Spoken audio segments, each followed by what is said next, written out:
Alright guys, hi guys, this is Evilswarm here, and today I'm gonna show you guys a rather fun, unique, and an interesting deck that I just made for like a couple of weeks back.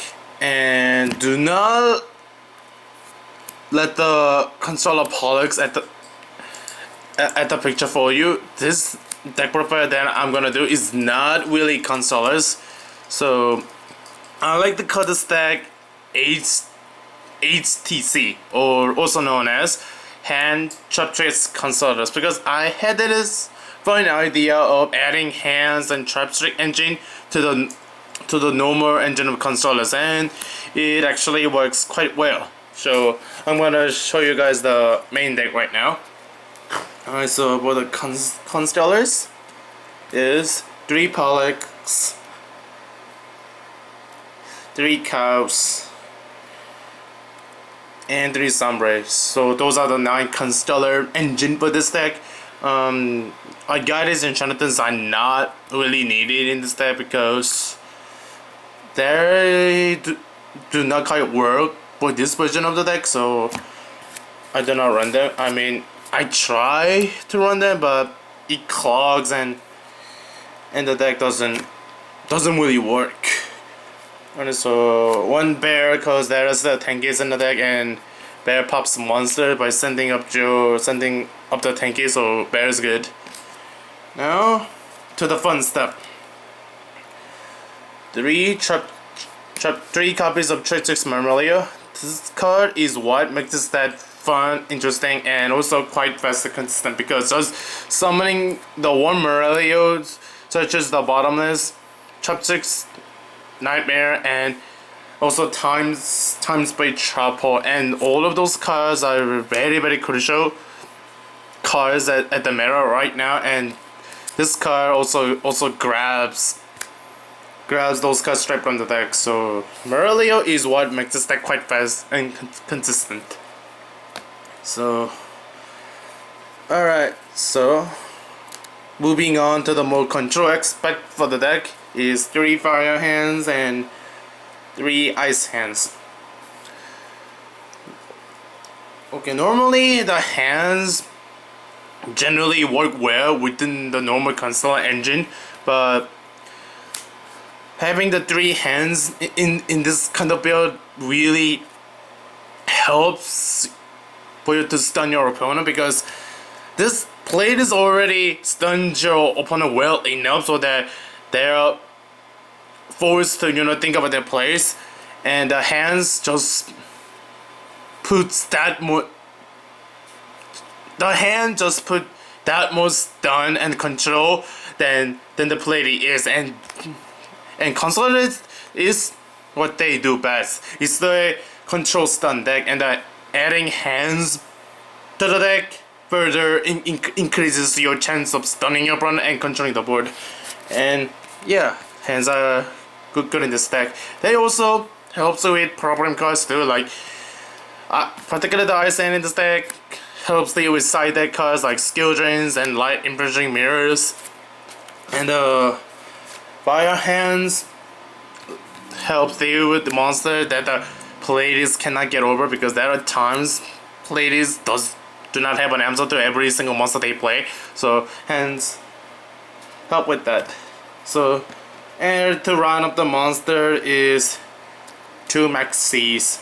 I've been debating for like the longest time what to run in the deck. Would it be the 2 Maxx Cs or the 2 Betas? And I thought Maxx Cs is a bit more better compared to the Bela for this deck, because this is a combo control oriented deck, and if they choose to go up, you can just drop the Maxx C, and you are more likely to join into your combo pieces, so that you can keep your plays going.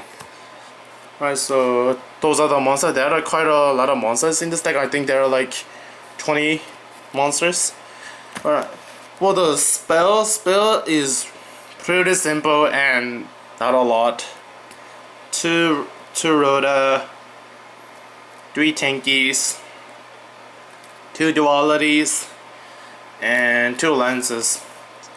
So those are the spells. I've been thinking about adding Book of Moon in the deck, but I couldn't find room. But if I were to add Book of Moon, maybe I'll cut one lance and add a Book of Moon, or cut the dualities, so that I can also add Book of Moon and the Dark Hole.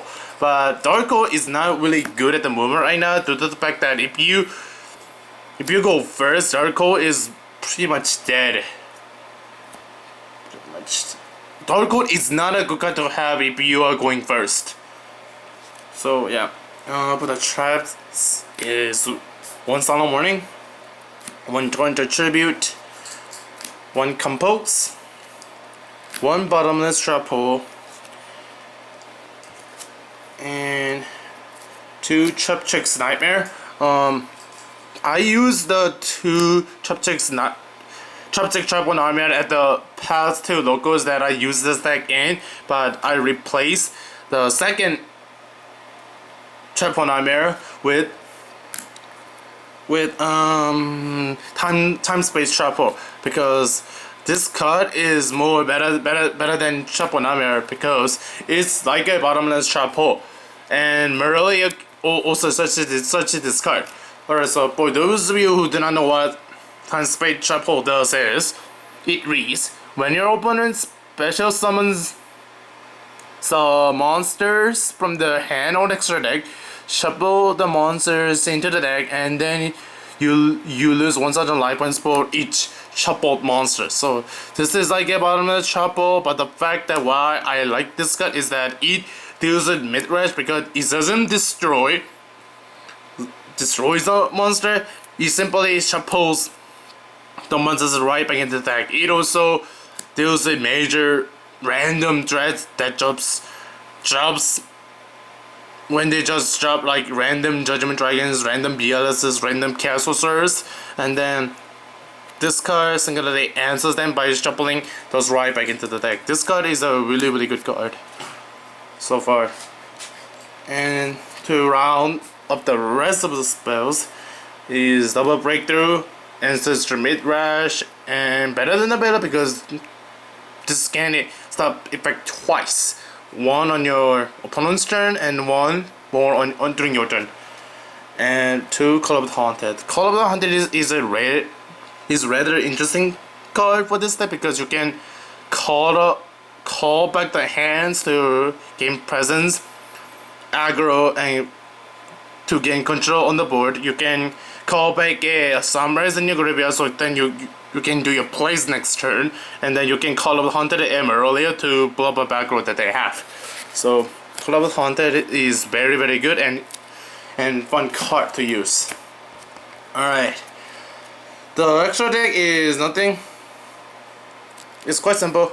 Double Pleiades, 1 Omega, 1 Ptolemy M7. I actually never played this card. I made this card like once, and there was to make up for the use of Pleiades, and I never used M7's effect to bounce a card on the field or in the graveyard back to the hand. Like, that effect is very bad. Like, though but it's still a 27 beater, and it kind of helps. 1 Exciton 9, because nuking the field is good. 1 Silent on our arc. This is like the most used up card that I used in my extra deck, because it simply is that good. 1 Maestroke does Symphony the Djinn. Midrash cannot get over this, because this has bigger defense than Midrash is, so this card's good. Sorry about that, that's my dog howling in the background. 1 Abyss Stroller, solid card overall. 1 Castel. This card, I also like this. This is like the second most. No, actually, this is like the third monster in the set that I use the most. The first being Pleiades, the second being Silent Honor, and the third being this card. So for those of you who do not know what this card does, is that you can detach 1, it becomes a Book of Moon, and then you can detach 2, and its effect becomes a Phoenix Wing Blast. So yeah, card's really good. Deals with Silent Honor, Midrash in like the most effective way. I like this card too. It's a good card. 1 Cairngorgon, anti-target is still a thing in the meta, so this guy's good. One Rhapsody Berserk because I do not like light swords, and this guy helps. And it just randomly gives Pleiades a 35 attack that can compulse anything on the field. So yeah, there is that too. One Cowboy because random burning damage is good. Tiras, standard. Focusaurus, stupid card. And one Guy Charger. Alright, so that pretty much rounds up the extra deck. This deck is actually pretty fun. And it actually quite works too. Like, so, just Ebook was here, showing you this fun deck, and tell me what you guys think about it. This is Ebook signing out. Peace out, guys.